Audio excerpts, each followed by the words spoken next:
la gente le demandaba y le demanda a Milei que tome medidas sobre la inflación, teniendo en cuenta que no se estaban tomando desde hace muchos años.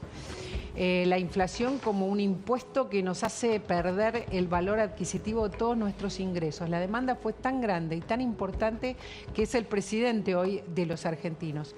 Pero también hay otras cuestiones que la gente piensa, opina, y una tiene que ver con esto. Está Augusto Reina, que es analista político, y tiene que ver con el cómo hacerlo, ¿no? El cómo implementar las medidas. Nos estamos olvidando de esto porque estamos acostumbrados a un sistema presidencialista, Augusto, que los presidentes vienen, suben, deciden, y eso es lo que nos gusta. Pero no sé si es lo que debiera ser, ¿no? Vos hiciste un estudio sobre esta cuestión. Sí, hicimos un estudio desde la Universidad de Buenos Aires con el Instituto Pulsar, que un poco lo que queremos evaluar es cuál es el comportamiento que los ciudadanos consideran que el presidente debería tener respecto, por ejemplo, a decisiones legislativas o los acuerdos. Todos los presidentes, esto es ahora, se hizo ahora. Es actual. Ahora, o sea, podemos tomar el presidente Milei como la intención de la gente en relación al presidente Milei. Correcto. Y hay dos preguntas que me parece que son, que una mide intenciones, si querés, y la otra, bueno, comportamientos. La primera es qué nivel de acuerdo hay con si los presidentes deberían generar acuerdos con todas las fuerzas políticas para implementar su plan de gobierno. Y eso tiene una mayoría, casi el 60% de la población está de acuerdo con esta idea. Ahora, después lo interesante... A ver, vamos a ver la placa, ¿no? Ahí está, mirá. Un presidente debe consensuar sus decisiones en el Congreso o implementar su plan en solitario. A ver, esa se la lee muy claramente, ¿no? Bueno, hay una mayoría que considera que los acuerdos sería una buena forma de proceder el gobierno. Lógicamente, un poco por lo que comentaban antes, es porque lo hace un poco más sustentable. Digamos. No depende solamente de la decisión del Ejecutivo, sino si el Congreso, digamos, refrenda estas ideas. Bueno, sabemos que es un programa de gobierno un poco más estable. Y sí. Es uno de los problemas que tiene Argentina, que es sí. la alta inestabilidad de la política pública. Por otro lado, pero es interesante también destacar que hay un 39%, ¿no? 39% que son decisionistas, que implica esta idea de, bueno... ¿Qué es decisionista? ¿Qué es ser decisionista?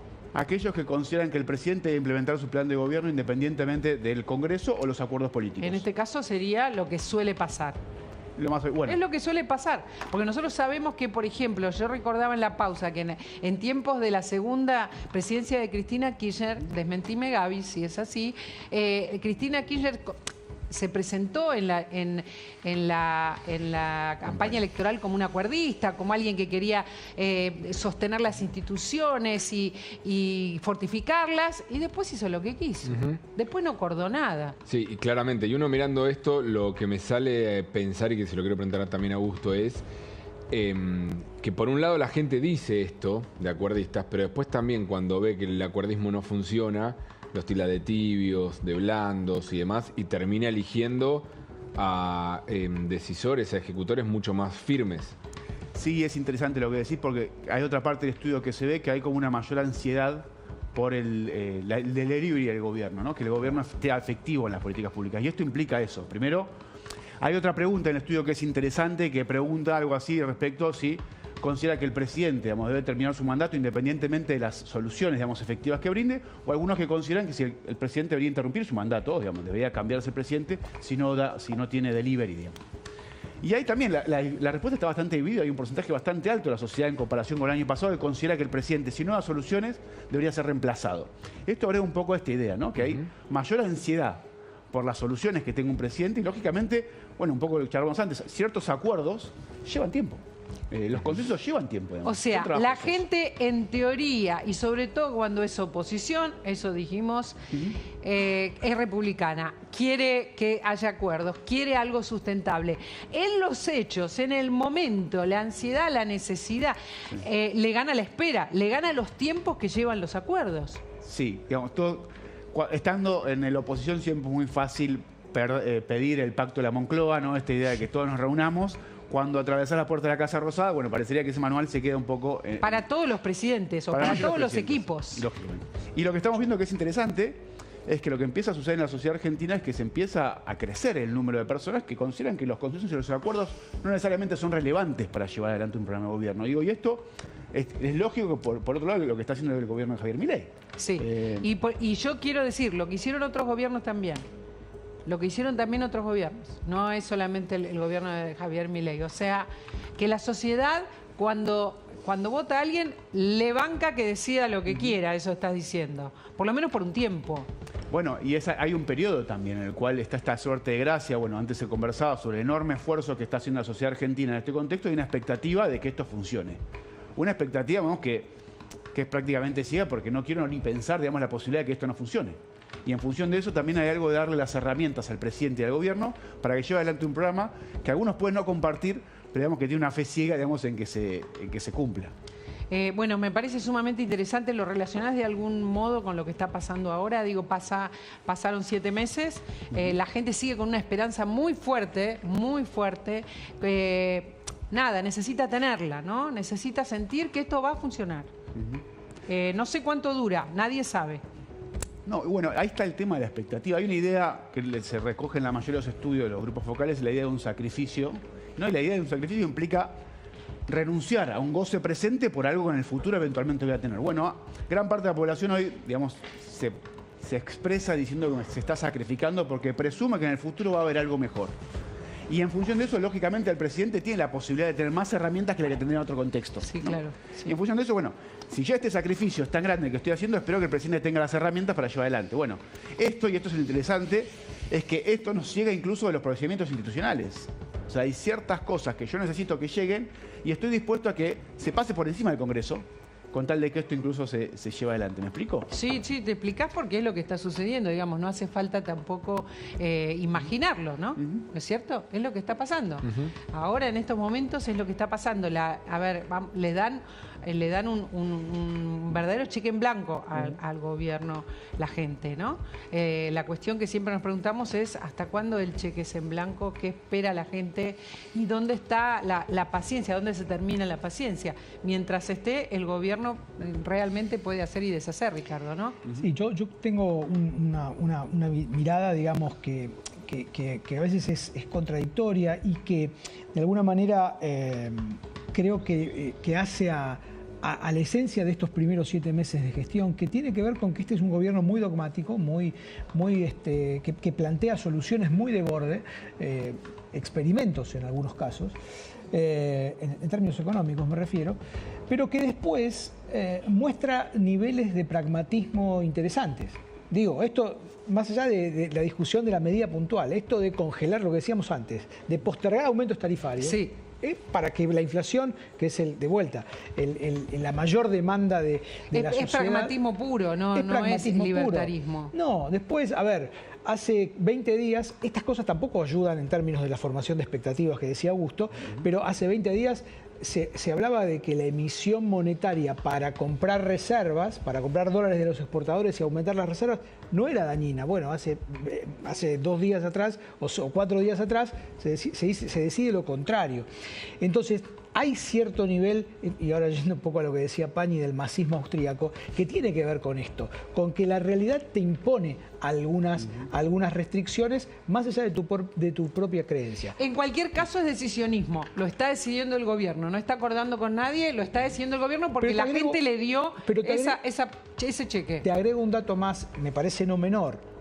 El cambio de Nicolás Posse por Guillermo Francos en la jefatura de gabinete también ha sido, a mi juicio, un dato muy... Primero, Nicolás Posse no funcionaba, no era un jefe de gabinete, no se conocía. Bueno, pero Guillermo Francos Ricardo, no hay una gran diferencia entre un pragmatismo y otro, sobre todo cuando vos decís, hay pragmatismos que solucionan y en todo caso frenan o ralentizan mejoras en lo macroeconómico.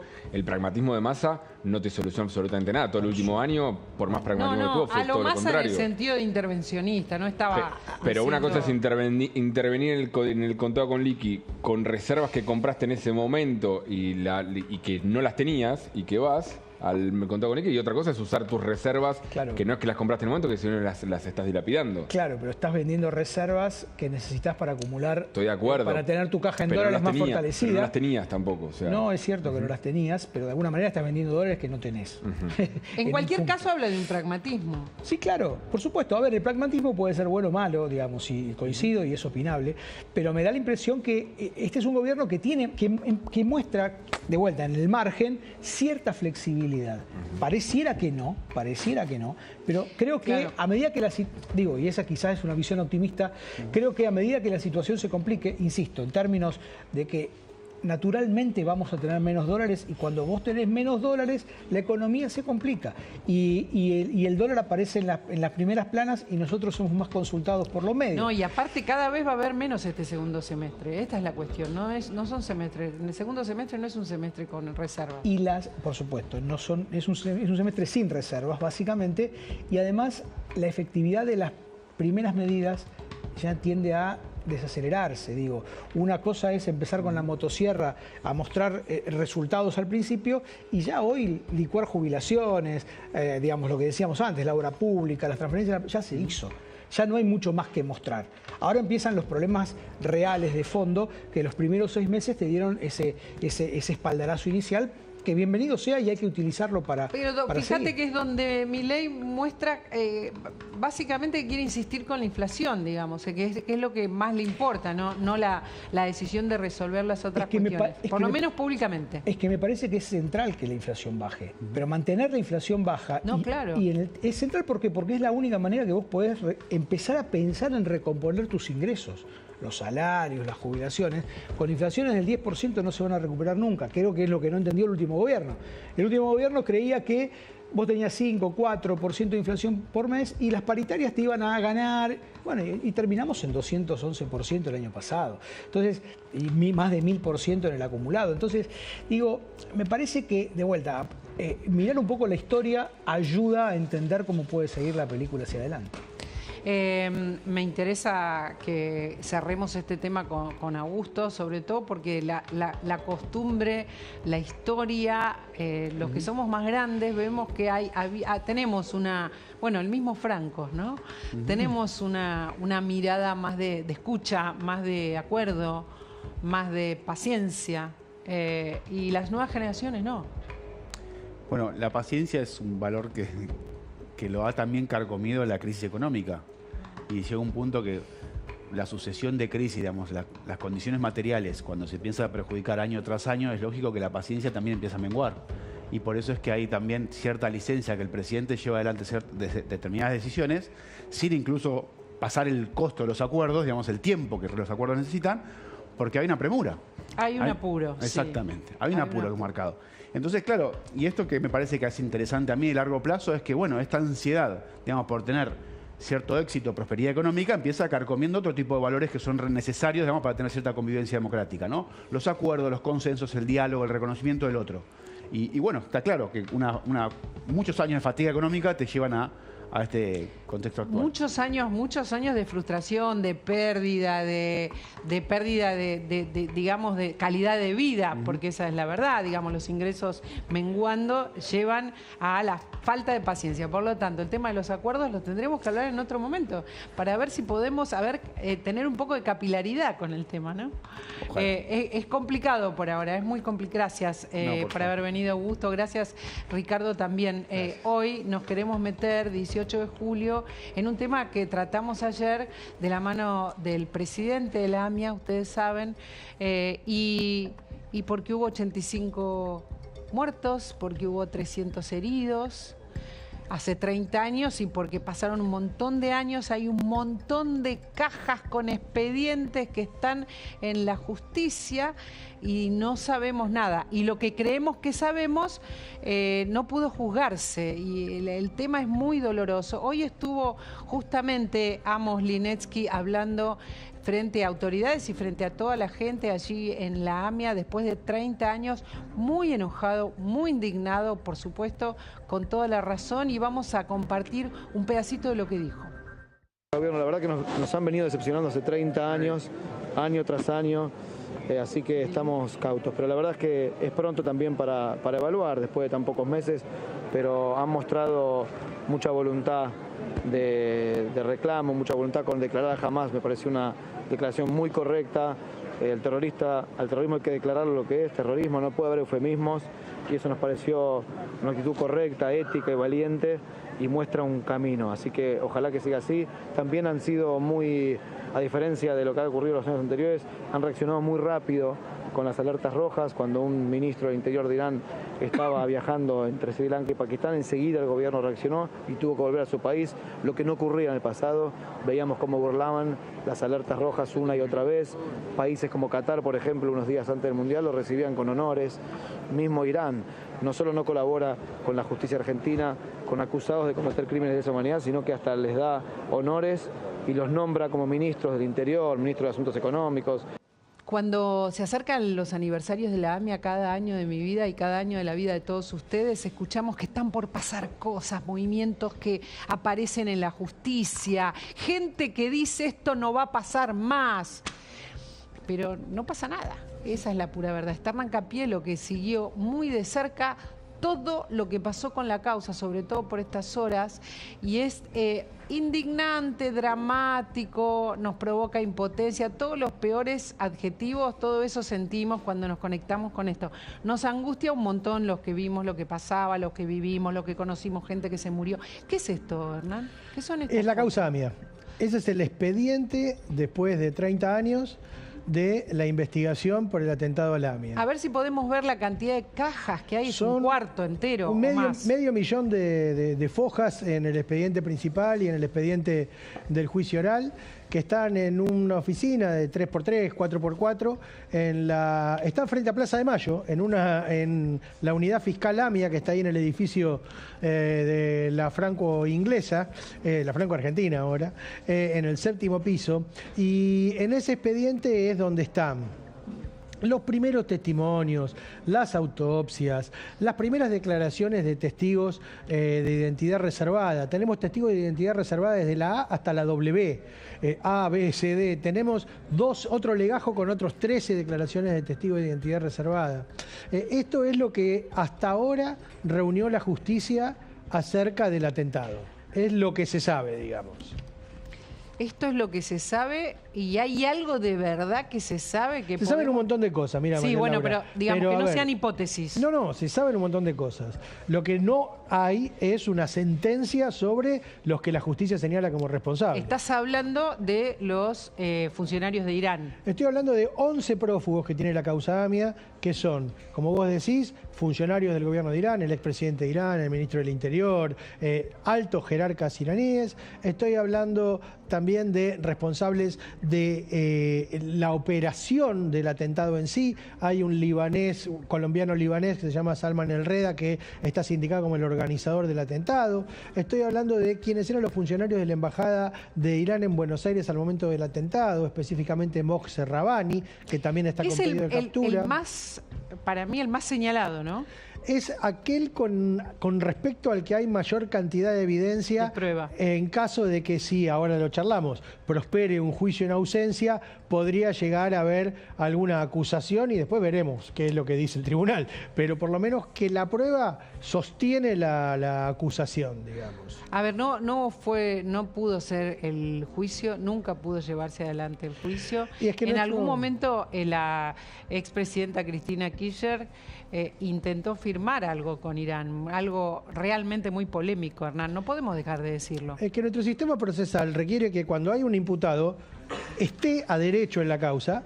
Si está prófugo, que lo traigan de las pestañas y que le pongan un abogado y que se defienda y que esté detenido. Si sigue prófugo, es como que la causa queda detenida y el expediente no puede avanzar a la etapa siguiente. Nuestro código procesal tiene 2 etapas. La etapa de instrucción, que es esta, la de investigación, que ya lleva 30 años, y la segunda etapa, que es la del juicio oral, donde todo lo que investigaste, lo que está en esas cajas, se hace público a la luz de todos en una audiencia pública. Nunca se llegó a esta segunda etapa. Nunca. Entonces, lo que se pretende ahora es, a través de esta iniciativa de hacer un juicio en ausencia, que aún con los prófugos, estos prófugos nombren un abogado defensor, o que se los nombre de oficio la justicia, se eleve la causa a juicio y en un juicio oral se ventile la prueba para ver si estos prófugos, si la prueba que hay alcanza para condenar o no a estos prófugos. Y Hernán, con Y tu vos conocimiento... me vas a decir, pero ¿y si los condenan nunca van a ser castigados? Y no, probablemente sigan prófugos, pero va a haber una certeza. Pero hoy ya sabes que tampoco van a ser condenados, van a terminar viviendo sus vidas en Irán. Ahora, con el juicio en ausencia de votarse la ley y realizarse conociendo el expediente ¿vos creés que va a ser contundente en los que hoy están prófugos son los culpables del atentado a la AMIA? Mirá, primero, el juicio en ausencia no es un camino de llegada a lo que pasó ahora, sino un camino de salida. ¿Qué quiere decir? Se presentó un proyecto de ley, el gobierno lo presentó. Antes hubo otros 14. No se trataron. Ahora Ahí tienen también el impulso, tenemos ese problema, ¿no? De que todos dicen pero ahora que tienen lo el van a impulso aclarar. de que es el proyecto oficial. Perfecto. Vamos a ver si la política, esto que decíamos hace un rato, el consenso, le alcanza al gobierno para que camine Yo en creo el que Congreso. esto hay consenso del juicio. No hay todavía. No hay consenso. Fíjate que los del bloques juicio. más dialoguistas, Pichetto, dice, este proyecto no nos gusta porque detrás de este proyecto no solo se aplica en casos de la Convención de Roma, que son delitos aberrantes, genocidio, tortura, violación lesa humanidad. Todo el bloque, mirá que Margarita Stolbizer está a favor, por ejemplo, pero guarda, del juicio en están a ausencia. favor del Ojo, juicio, atención, pero el proyecto que se presentó tiene una particularidad, que dice, también se puede aplicar a aquellos delitos que tienen la agravante de terrorismo. Y Patricia Bullrich aparentemente tendría la intención de utilizar un proyecto como este para, por ejemplo, juzgar en ausencia a los narcos rosarinos. Entonces, lo que dicen Pichetto es, momento, acotemos los delitos. Acotemos y hagamos algo por saber qué, o porque quede claro, porque esto le quedaría claro al mundo. Tiene razón Gaby, los responsables van a seguir su vida, sería en ausencia. Pero al mundo le quedaría muy claro, tendríamos un juicio, tendríamos un veredicto, tendríamos una lectura de lo que pasó. Y habría una respuesta a las víctimas y a los imputados.